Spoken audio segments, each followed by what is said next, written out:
He invited her to his old wife's wedding. But instead of hiding, he showed up with a stranger by his side just to prove one thing. Sometimes the one who gets left behind is the one who's truly free. In a world where everything has a price, Ethan Caldwell, a flawless cold billionaire, thought he had it all. Until one day, a gold-trimmed envelope arrived, an invitation from the woman who once promised forever. But fate had other plans. It led him to Grace Monroe, a broke artist with paint on her hands and truth in her eyes, the woman who silenced an entire ballroom with a single speech. What began as revenge became redemption. What started with a spilled cup of coffee turned into a story that changed two lives forever. And under Manhattan's crystal lights, they found what money could never buy: truth and a heartbeat that was real. This is the story of a wedding invitation, a dangerous plan, and a love that no one saw coming. The billionaire's wedding surprise, the irony of fate. Let's begin. Late afternoon bathed Manhattan in the pale gold of a dying sun. The glass towers reflected that light, cold and silvery, spilling fractured glimmers across the walls of Caldwell Holdings' 58th floor office. Inside, Ethan Caldwell sat motionless behind his walnut desk. The coffee beside him had long gone cold. His eyes stayed fixed on the screen rows of numbers glowing in sterile blue. The final figure appeared: a $1.3 billion deal signed at last, ending 6 months of brutal negotiation. Applause erupted from the conference room. His team was celebrating laughter, the clink of crystal glasses, the steady hum of the printer churning out contracts like the heartbeat of a beast named Success. Ethan smiled faintly, a tired smile hollow of joy. He leaned back, loosened his tie, and gazed at the bronze-tinted sky. Everything he touched turned to gold. Everything except his heart. The door opened softly. Chloe Rivera, his assistant, stepped in. Elegant as always, composed and alert, a woman accustomed to handling crises with poise. Yet today, she held a cream envelope, her eyes uncertain. It was delivered by hand. "No return address," she said quietly. "But it looks rather formal." Ethan took the envelope. The moment his fingers brushed the heavy paper, he knew. The weight, the silk-smooth finish, the gold trim, and that faint trace of jasmine, an unmistakable signature of the past. He sat still. The last rays of light spilled over his desk, illuminating the faint tremor in his hand. Chloe hesitated, wanting to speak, but saying nothing. Ethan slit the envelope open. In elegant golden ink, the handwriting curved gracefully across the card. "You are cordially invited to the wedding of Miss Victoria Langford and Mr. Lucas Harrington." He read it 3 times. Each time the air grew colder. Victoria Langford. Once that name had been a promise, a safe harbor in an ocean of ambition. Now it was just a gilded announcement reminding him that even the ones who kissed you in the rain could vanish without a word. Ethan exhaled slowly, leaning back. Outside, the city glittered like a giant circuit board, each light a life, a goal an illusion.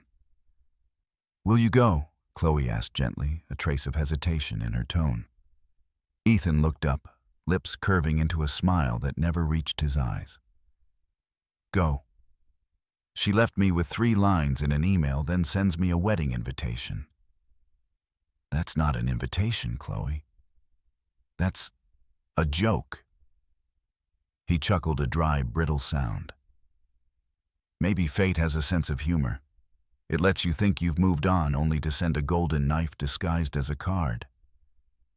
Chloe said nothing. In 3 years beside him, she'd seen the precision machine he'd become: cold, flawless, unreadable.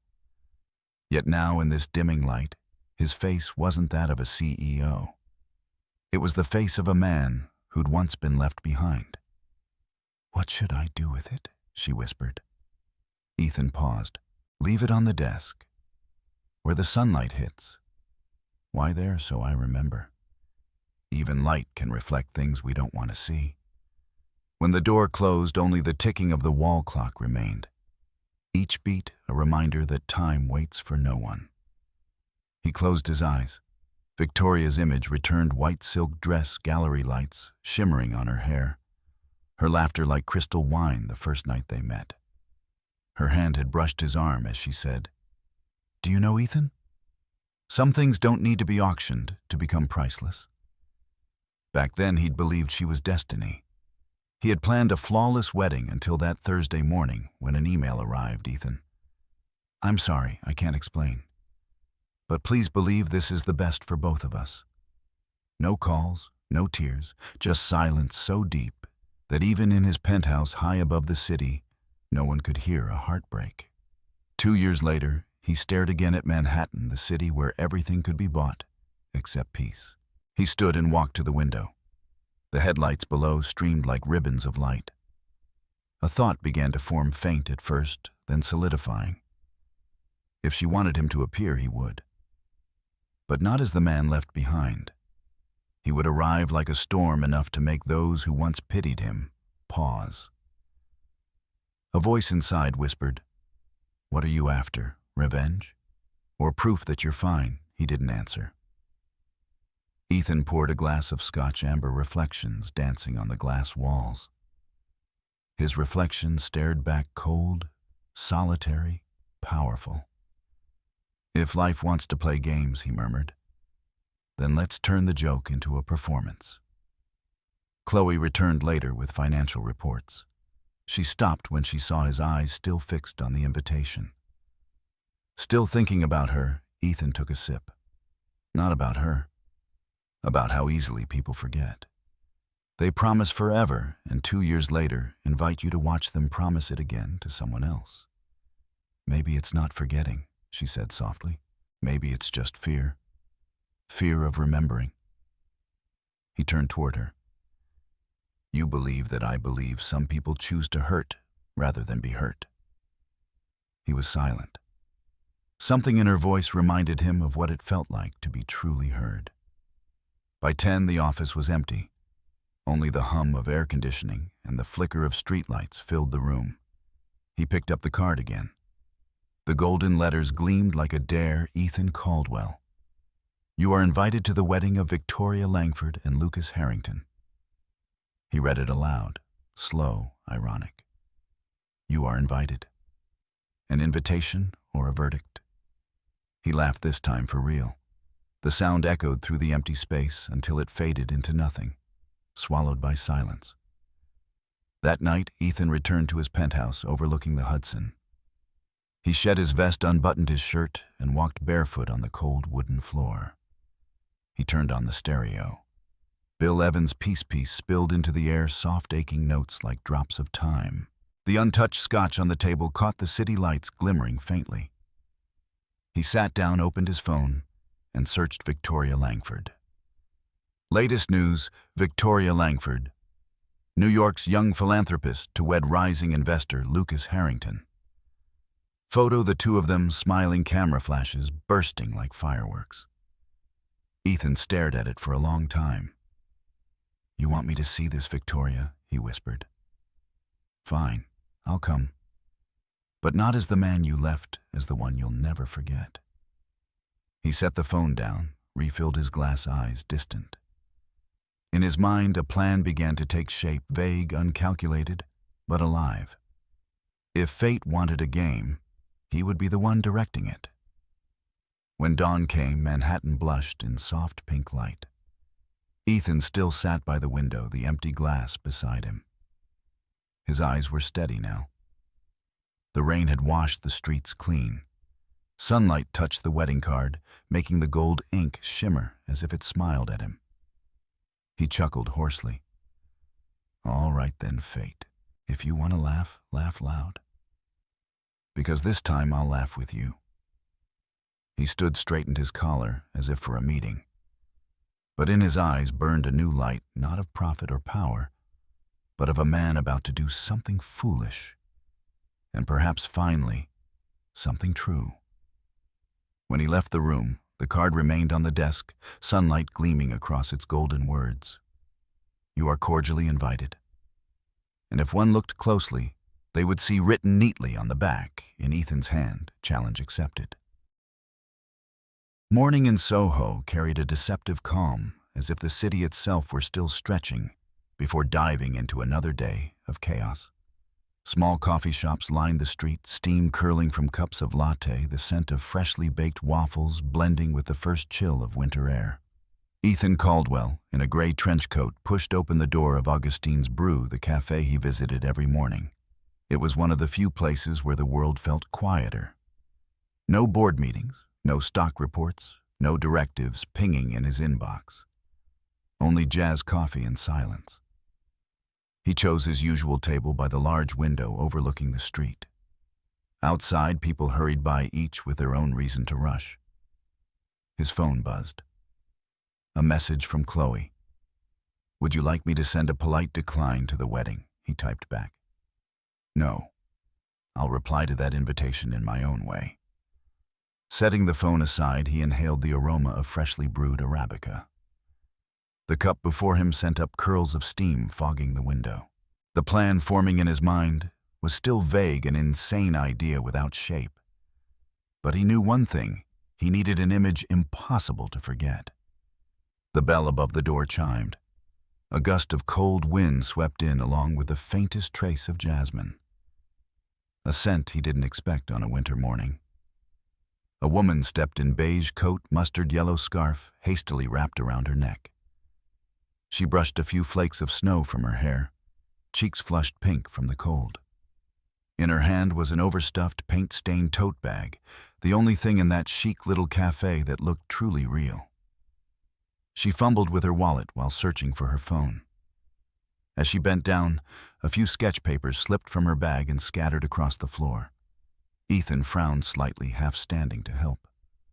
But at that same moment, the barista holding his cappuccino turned, and in the split second that followed, disaster struck. The cup tilted, and a perfect arc of dark coffee sailed through the air, landing squarely on the woman's scarf. She froze, then stammered, "Oh my God, I'm so sorry. Wait, no.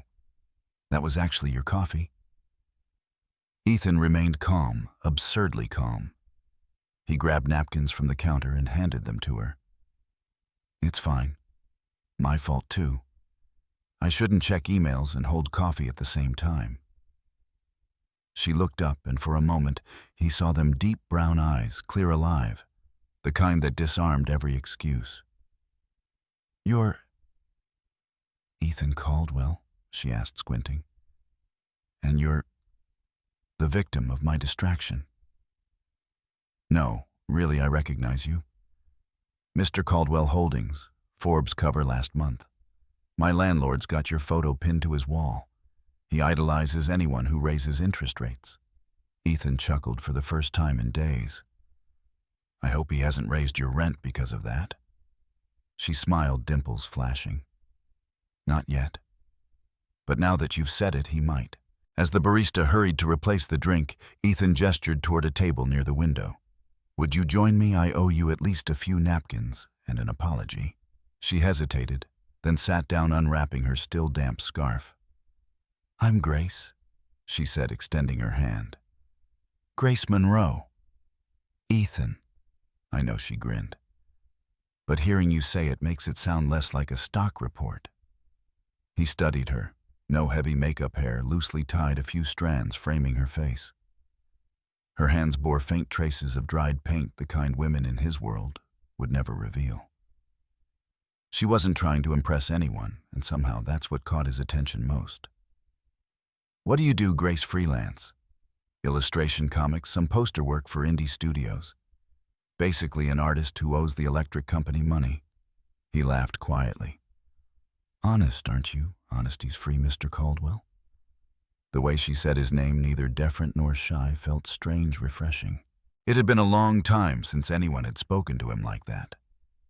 They talked longer than he intended. About jazz, street art, the tiny cafes where she sketched strangers for fun. Her words flowed with wit and quiet passion. When she finally rose to leave, he said, Grace, wait. She turned head tilted. You're about to say something that'll make me regret turning back, aren't you? Possibly. He took a breath. I have a strange request, stranger than spilling coffee on my scarf. Much stranger. He met her gaze, voice low, steady. I'd like to invite you to be my companion to a wedding. She blinked. A wedding? With someone I've known 15 minutes. Correct. Do you make a habit of recruiting plus ones this way, only this once? Why me? Ethan leaned slightly forward, calm but intense. Because you don't belong to my world, which means you can't be compared to anyone in it. Grace folded her arms, a teasing smile tugging at her lips.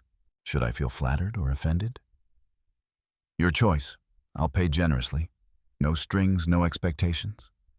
Just one night you and me pretending to be a couple. Grace laughed, a bright, unguarded sound. Sounds like a low-budget romantic comedy. Maybe. But at least the script's real. She sat back down, chin resting on her hand. If I agree, we need ground rules. I'm listening. She held up 3 fingers. 1, I'm not your real girlfriend. No dreamy gazes, no hand-holding that lasts too long. I'm an actress, not a stand-in. Agreed. 2, I choose my own outfit. No stylists, no coordinated looks. I refuse to be anyone's makeover project. Fair. 3, she grinned. I get to have fun my way. If I want to dance, I will. If I want to disappear mid-party, I can. Ethan regarded her amusement flickering in his eyes. You seem to know how to own a stage. No. I just hate scripted roles.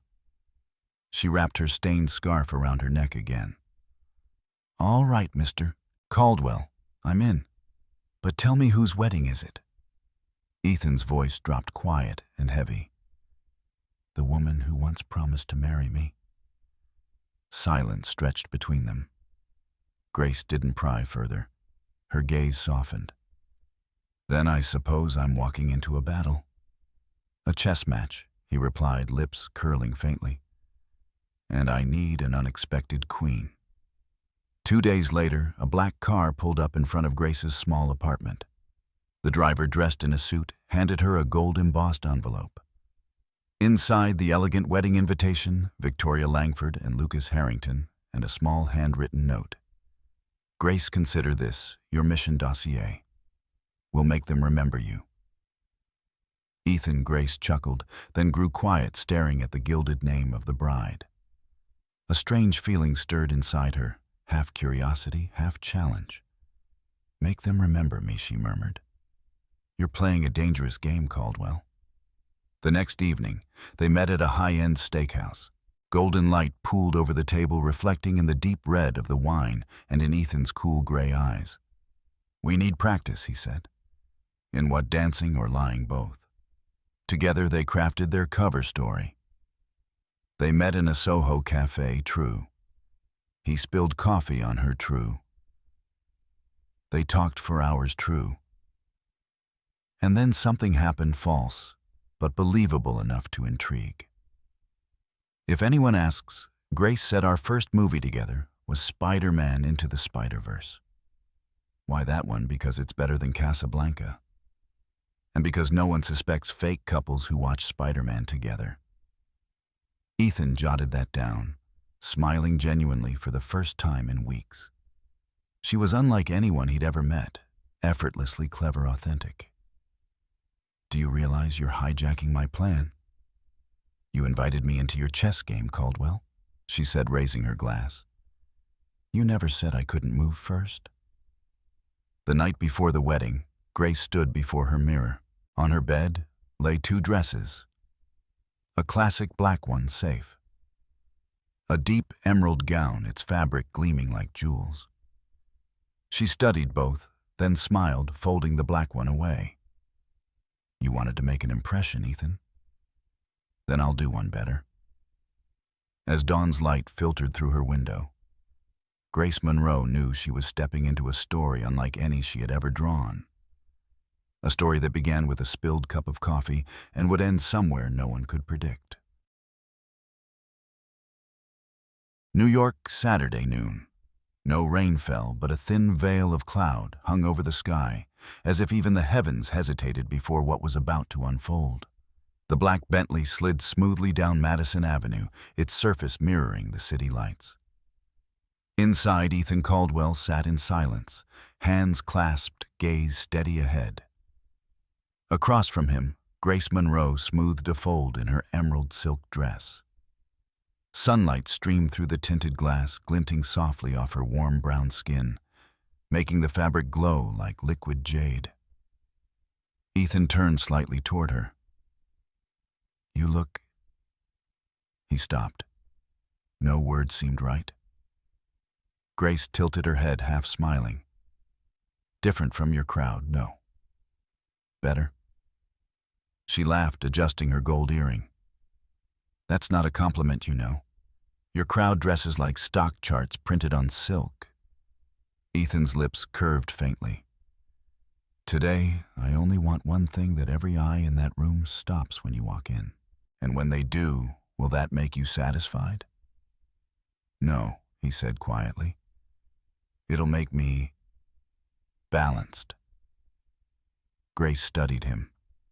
This man could convince anyone he had no heart, but behind those steel-gray eyes was something unmistakably human pain wrapped in pride. The Imperial Astoria Hotel gleamed like a palace. A red carpet stretched up marble steps. Chandeliers blazed overhead. 2 lines of attendants flanked the grand entrance. As the Bentley stopped, the chatter outside dimmed. Ethan stepped out first, immaculate in a midnight blue tuxedo, a small gold pin gleaming on his lapel. When he extended his hand, Grace placed hers upon it, soft, warm, assured.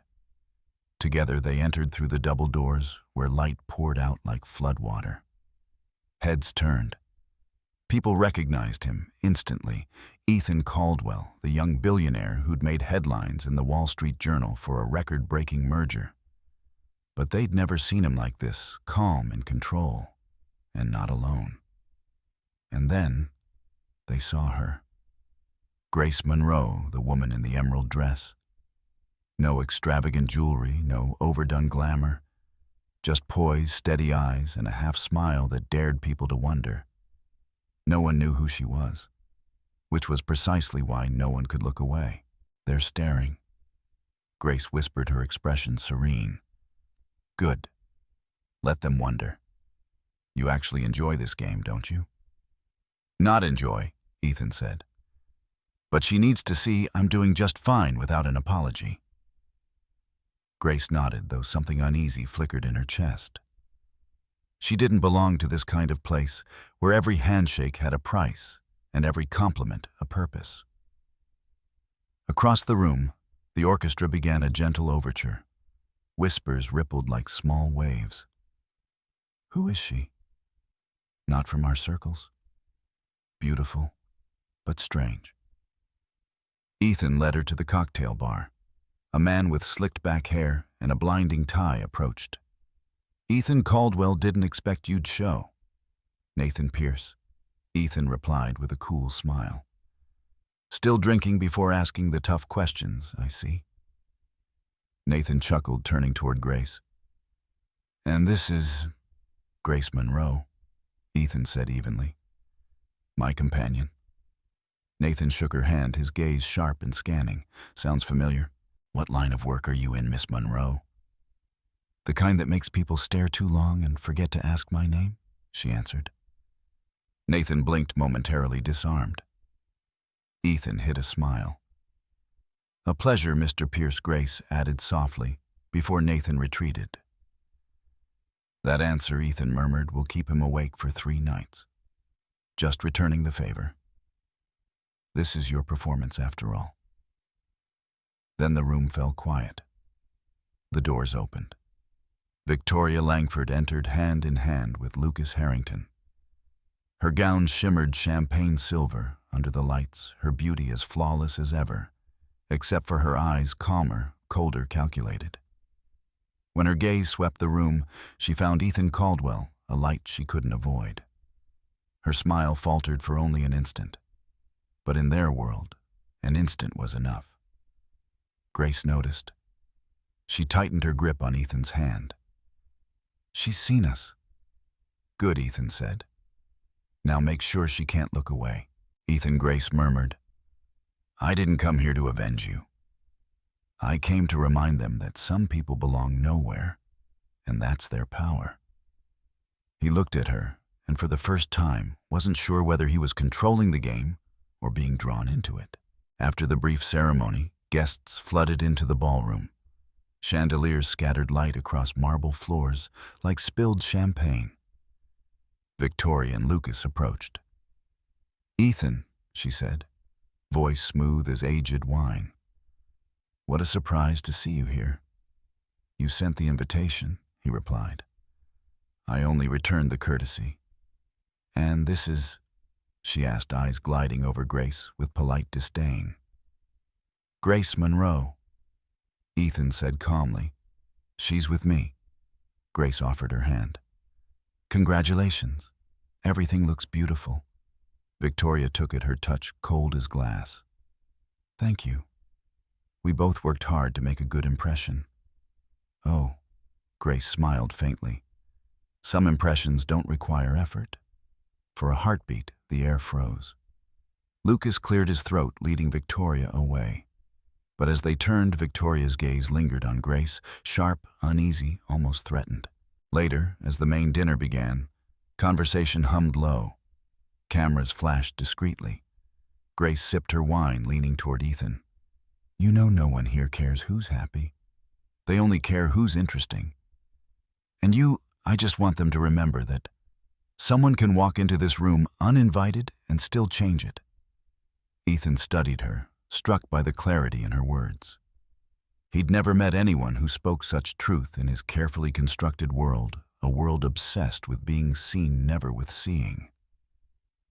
"Grace," he murmured, "they're not worth your effort?" "No," she said softly. "But you are worth seeing them tremble." The line hit him like a pulse beneath his ribs. The orchestra shifted to a waltz. Victoria and Lucas took the floor, guests following. Ethan rose, extending his hand. "Care to surprise them a little more?" "What's your plan, Caldwell?" "To prove that sometimes authenticity outshines perfection." They stepped onto the dance floor. Violins soared. The emerald fabric of her dress rippled around them like waves of light. Grace moved with effortless grace, no posing, no pretending. Ethan's hand rested lightly on her back, his gaze softening. They said nothing yet. The room fell utterly still. At the table, Victoria froze mid-sip, her champagne trembling. "You okay?" Lucas whispered. "Of course," she smiled thinly. "Nothing to worry about." But she was lying. Everything inside her was unraveling. When the dinner neared its end, the MC invited toasts. Laughter and applause filled the hall until Victoria lifted her microphone. "Thank you all for being here," she began, voice sweet, polished. "Love is a gift no one can buy, only choose." A rehearsed line practiced in front of mirrors. As applause died, Grace Monroe stood up. No one expected it. Raising her glass, her voice carried warm, clear, unshaken. "Forgive me for interrupting. I might be the only one here who doesn't know the bride or groom. But I do know this occasions like this make us think about what we've lost or what we once thought we lost." Silence spread across the room.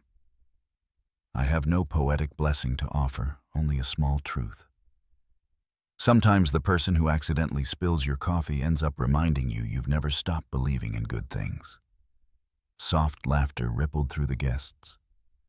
She looked down at Ethan, her eyes shining. "And if I've learned anything tonight, it's this. Not everyone who leaves is a betrayer, and not everyone who stays is a victor. Sometimes the bravest person is simply the one who dares to stand in a room like this and still be themselves." She lifted her glass. So here's to all of us. May we find someone who sees us after the lights go out and still chooses to stay. For a heartbeat, no one moved. Then the applause came, hesitant at first, then swelling into thunder. Victoria's smile held, but her knuckles turned white around her glass. Ethan stared at Grace, astonished, admiring. "You just silenced an entire ballroom talking about love?" he whispered. "No," she said. "I just said what they're all afraid to hear." When the music resumed, a conversation returned, but something had shifted in the air. Lucas Harrington approached, polite smile fixed. "Grace Monroe. Didn't expect to see you again." Grace looked up calmly. "I think you and a few others didn't expect that, yes." Ethan sensed the tension. "You two know each other?" "We worked on a mural project," Lucas said quickly. "Philadelphia." "Funny," Grace replied, her tone cooling. "You hired me, paid half, and said the rest would be settled over dinner." Lucas smirked faintly. "You misunderstood." "No," she said evenly. "I just understood too late." The table fell silent. Ethan rose, his voice sharp. "That's enough, Harrington." Victoria approached, glass in hand. "Something wrong?" "Nothing," Grace said smoothly. "Just the past saying hello." She turned to Victoria, eyes steady. "He hasn't changed? But perhaps you already knew that." Victoria froze. Ethan's hand rested gently on Grace's back as he led her toward the exit. Outside the ballroom, music faded behind them. Grace leaned against the wall, exhaling. "You shouldn't have stepped in," she said. "I couldn't just watch him lie to you. Ethan, that was my battle. And I already won by not shouting." He looked at her, respect clear in his eyes. "I've never met anyone like you." "I know. That's why you picked me." "At first, yes," he said softly. "But now—" He didn't finish. His eyes did the speaking. Grace turned away, hiding a small smile. "Don't look at me like I saved you. I just drank champagne and told the truth." Sometimes, he murmured, the truth is the only kind of salvation. When they returned, guests were dispersing. Victoria avoided their eyes. Lucas wouldn't meet Grace's. The once dazzling room now seemed weary, as though someone had peeled off its glossy veneer. Outside, night air brushed softly through the streets. "You know," Ethan said, opening the car door for her, "you didn't just make them remember. You made them think." Grace smiled, gathering her dress as she slid in. "Then I suppose my mission is complete." Mission dossier," she teased, eyes glinting. Ethan laughed, truly laughed, for the first time in 2 years. "Grace Monroe," he said, as the Bentley pulled away, "you just turned someone else's wedding into your own declaration." "And you?" she replied, turned revenge into release. Ethan gazed out at the blurred city lights beyond the glass. Maybe fate only needed a stranger to make it stop playing games. Grace looked out too, voice soft. Or a stranger to show you that sometimes the most beautiful beginnings come from the messiest accidents. The Bentley glided down the avenue, silent as a closing curtain. Behind them, the hotel lights still blazed, but inside, no one there would ever be the same again. Sunday morning. New York awoke to a new headline. Every digital front page, every gossip column, every financial daily carried the same question. Mystery at the Langford Harrington wedding. Who was the woman in the emerald dress beside Ethan Caldwell? The photos were everywhere, Ethan and Grace dancing, raising glasses, her standing beneath chandeliers, delivering that impossible-to-forget toast. Under the crystal lights, her dress seemed to glow. Some outlets dubbed her the Emerald Woman. Others called her Ethan's wild card. On Twitter, that Emerald speech was trending. A shaky clip of Grace's speech was being shared millions of times. The video wobbled, the focus blurred, yet her voice was clear. The bravest person is the one who can stand in this room and still be themselves. Thousands of comments followed. Who is she? Those words hit harder than champagne. Who needs a bride when she's in the room? But not everyone was kind. Financial tabloids wrote with venom PR stunt or billionaire heartbreak spectacle. The mystery woman lover, opportunist, or revenge pawn. The world loved beauty, but it loved judgment more. Grace Monroe woke late. Her small apartment was drenched in white midday light. Her phone buzzed endlessly on the table, 58 messages, 27 missed calls. Friends, acquaintances, journalists, and one number that called again and again. "Oh, God," she muttered, tossing the phone onto the couch. On TV, a morning news anchor replayed her speech. Across the bottom scroll, the mystery woman who silenced the ballroom. Grace let out a small, humorless laugh. For the first time in her life, she was completely seen and yet felt utterly exposed. She opened her laptop. Old photos from college, old paintings, blog posts from a decade ago, all resurfaced. "They're digging through everything," she whispered. She shut it quickly, poured herself a glass of water, and tried to steady her breath. Then the phone rang again. This time the name made her pause. Ethan Caldwell. "You shouldn't be calling me," she said, before he could speak. "I just wanted to know if you're okay." "Okay," she let out a dry laugh. "The entire internet is deciding whether I'm your mistress, your PR move, or your hired actress. Take a wild guess." "Grace, I can't control the press." "No, but you started the fire." Her tone wasn't angry, just tired. The kind of tired that lives deep in the bones. On the other end, Ethan sighed. "Then, let me end it. I can arrange an interview, a single statement to clear everything up. No, I don't need you to arrange anything. I just want silence. They won't stop unless you speak. Then let them talk. I've lived quietly all my life. A little noise won't kill me. Silence." Then softly, "I'm sorry." She hung up. Not out of anger, but because if she stayed on another second, she feared her voice would break. That evening, the doorbell rang. Grace opened it to find a man in a rumpled suit, wind-tossed hair, holding a small bouquet, and a face caught between apology and stubbornness. "Are you insane?" she blurted. "There are paparazzi all over the street."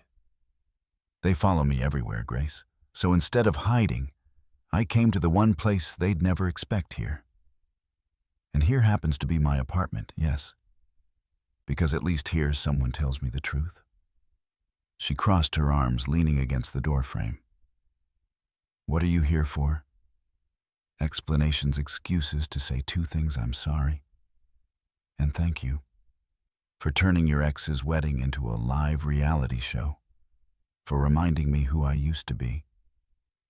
The words hit her like a sudden chord she hadn't expected. "Come in," she said quietly, "before my neighbors think we're filming a soap opera." The apartment was small, filled with warm light. Ethan sat on the worn sofa, glancing around unfinished sketches, an easel, the faint scent of paint. A world utterly opposite his steel and glass empire. "You work here, work, eat, sleep, and hide from the world. Not bad? Don't sound like you're considering buying it." He laughed softly, but his eyes stayed serious. "Grace, I never wanted you dragged into this storm. I'm used to it, you're not. You think I'm fragile. I think you don't deserve to bleed for someone else's battle." "Ethan," she said quietly, "you used me as a mirror to throw light back at your past. But maybe you didn't realize you were the one being exposed." He didn't speak. You live like every move is a chess piece, but that night at the wedding, you weren't playing. You were feeling. Ethan smiled faintly. "You always this honest?" "It's my only talent. It's the reason I'm here." They stepped out onto the balcony. Below the city shimmered car lights, streaming like ribbons. Noise everywhere, yet between them, a peaceful quiet. When I was little, Grace said softly, "My mom told me don't ever think light belongs only to people with a stage." I think I finally get it. Where'd you say that before? On someone else's ballroom floor. They both laughed. Do you regret it? Ethan asked. Going with you? Yeah. No. If I hadn't, I wouldn't have seen how fake your world can be and how real you can be underneath it. He rested his hands on the railing. I never thought one person could make me forget my own plan. And I never thought I could make a billionaire lose control. You didn't just make me lose control, Grace. You made me want to stop controlling everything. Moonlight softened their faces, cool and tender. If I said I wanted to see you again? Ethan murmured. Not for headlines, not for strategy. Would you believe me? She met his eyes. I'd believe you if you stopped talking like you're closing a deal. He laughed quietly, lowering his head. Fair. Then here it is, plain and simple. I want to see you again. No weddings, no press, nothing. Just me, you, and a coffee I promise not to spill this time. Days later, as the storm of news began to fade, Grace received another envelope, gold-edged, but this time without jasmine perfume. Only the clean scent of new paper and familiar handwriting. Gallery project, Caldwell Art Space. I want you as curator. No PR, no press, only real art. E.C. She read it twice. It wasn't quite an apology nor a proposal. It was a bridge fragile, but enough to cross. She set the letter down and glanced at her half-finished painting. A woman in an emerald dress standing amid a ballroom of fractured light. 3 days later, she accepted. The private elevator opened onto the 52nd floor of Caldwell Tower. No executives, no staff, just an empty gallery space, white walls, and Ethan Caldwell standing by the window, city lights casting gold on his shoulders. Welcome, he said, to where things begin again. Yours or mine both? He led her along the bare corridor. I'm opening a gallery for young artists. No logos, no brands. I want you to choose the works. Why me? Because you don't see art as investment. You see it as what's left after the noise fades. She smiled faintly. You still sound like you're pitching. Not this time. I'm asking you to build something real. A quiet pause, then she nodded. All right. I'll do it on my terms, as always. They looked at each other, no more words needed. That night, as she left the tower, crystal lights in the lobby shimmered across the ceiling, echoing the memories of Astoria. But this time, Grace didn't feel small. She knew that no matter what the world still whispered, she was no longer the mysterious woman in the emerald dress. She was Grace Monroe, the woman who had walked into someone else's story, torn it apart, and rebuilt herself from the shards of its light. And there was Ethan Caldwell, a man who had finally learned that after everything he could buy, the one thing beyond calculation was something real. Night. Ethan sat alone by the window of his office, a glass of untouched scotch by his hand. His phone buzzed with the latest headline, Ethan Caldwell launches non-profit art gallery mystery woman. Grace Monroe named curator. He chuckled softly. Inevitable. A new message appeared. Grace. You're not sending out another invitation, are you? Ethan, no. This time you write it. He set the phone down and looked out at the glowing skyline. Outside, Manhattan's crystal lights shimmered against the clouds. Inside, in the quietest corner of his heart, another light flickered, warm, real, and beautifully impossible to name. Monday morning. Manhattan moved as if no scandal had ever happened. Yellow taxis still streamed down the avenues, people hurried across crosswalks, and coffee steam still rose from street corners. The city had a peculiar talent to swallow every story digested with a new headline and forget.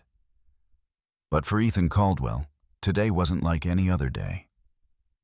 For the first time in years, he arrived at his office with no plan. No meetings, no deals, no targets. Just a quiet morning and a blank calendar. Chloe entered, setting an espresso on his desk. "You had a press appointment. I canceled it as you asked." "Thank you, Chloe." She hesitated. "And the gallery project? You really want to go through with it, no?" he said softly. "I don't want to. I need to." She smiled. "Then you're finally doing something not for the balance sheet." "Exactly," he replied. "This time I just want to do something that makes me feel alive." 3 months later, Caldwell Art Space opened its doors. No advertising, no red carpet, no press. Just a group of young artists, a few independent critics, and the woman once known as the lady in the emerald dress. Now Grace Monroe wore a white shirt and linen trousers. Her hair was tied high, her hands streaked with paint. She was mounting the final piece, The Emerald Woman. The painting wasn't dazzling like that night in Astoria. It was quieter, deeper. A woman stood in a bright room, but this time the light came from her. Ethan approached and looked at it for a long while. "That's you?" "No." Grace smiled. "That's all of us, the moment we stop trying to please everyone else." He nodded slowly. "You know, I used to think strength meant controlling everything. Now I think real strength is knowing when to let go. And believing that what's meant for you," she said softly, "will stay." A breeze drifted through the open window, carrying the scent of fresh paint and faintly jasmine. They didn't speak. They didn't need to. When the guests had gone, the two of them remained in the white-walled space, afternoon light slanting through the glass. Ethan stood by the window, hands in pockets. Grace that night at the wedding. "I came to prove I wasn't hurting anymore. But I only learned that you can't heal by hurting someone else. And I came to prove I could walk into their world without disappearing," she said. "But I learned confidence isn't about being seen. It's about knowing when to walk away." They both laughed lightly, as if sharing a secret. "If I hadn't spilled that cup of coffee," he began. "You wouldn't have learned to apologize," she finished. "And you wouldn't have learned to forgive." Maybe she grinned, but honestly, I just wanted to finish my coffee for once. Ethan chuckled. "This time I won't spill it." They sat in the small corner of the gallery where Grace had placed an old coffee machine. The soft clatter of brewing filled the air, the scent of roasted beans mingling with the last light of day. "Do you ever think, what if things had gone differently?" she asked. "If you hadn't come with me, if I hadn't dared to, then I'd still be a rich man," he said quietly. "But an empty one." He paused. "Thank you, Grace. Not for what you did, but for being real." She met his gaze, warm and steady. "Don't thank me. I just stood beside you when you needed to see yourself." Outside, the city hummed. The sound grew faint, almost tender. Before she left, Ethan handed her a small envelope. "Don't worry, it's not a wedding invitation." Grace laughed. "If it's a contract, I'm not signing." "No," he said. "It's an invitation." She opened it. Inside were 2 plane tickets to Florence and a handwritten card, "International Street Art Exhibition." "Caldwell Art Space has been invited. I think you should represent us. E.C." "Are you coming with me?" she asked. "Only if you need someone to carry your bags." She smiled. Florence art and no weddings, just real light. That evening they stood on the rooftop terrace, the city glittering endlessly below. The wind was gentle, the sky clear. Manhattan spread beneath them like a sea of stars. Grace leaned on the railing, her hair dancing in the breeze. "You know," she said, "I used to think your world only invited people like me. when they needed someone to decorate it. But maybe I was wrong. Maybe I was invited to remind them some things can't be painted over. You didn't decorate, Grace, he said quietly. You taught me to see. She turned to him. And will you keep controlling the world, or let it move on its own? I'll still build, still invest, he said. But this time I'll make space for silence. That's starting to sound a lot like art, he smiled, taking a step closer. And you, Grace Monroe, will you disappear behind your paintings again? Or stay and help me hang a few more? She looked at him for a long moment. Their eyes met, and there was nothing left to hide. I'll stay, she whispered, because for the first time I want to see what a real ending looks like. This isn't an ending, Grace, he said, voice low as wind. It's a beginning, the real kind. The next morning, the plane left New York, carrying two people who had stumbled into each other's lives through a spilled coffee and a reckless plan. From her window seat, Grace looked down. The city lights shrank, scattering like fallen crystals. She remembered her own words from that night. Not everyone who leaves is a betrayer, and not everyone who stays is a victor.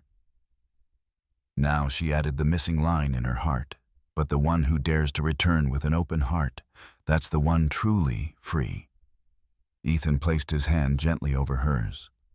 No words, only a look warm, steady, and true. The plane broke through the clouds into a sunrise blazing ahead. And somewhere in that quiet sky, where all the noise of the world faded, a new chapter began. No more crystal lights, no more stages. Just two people and what was real.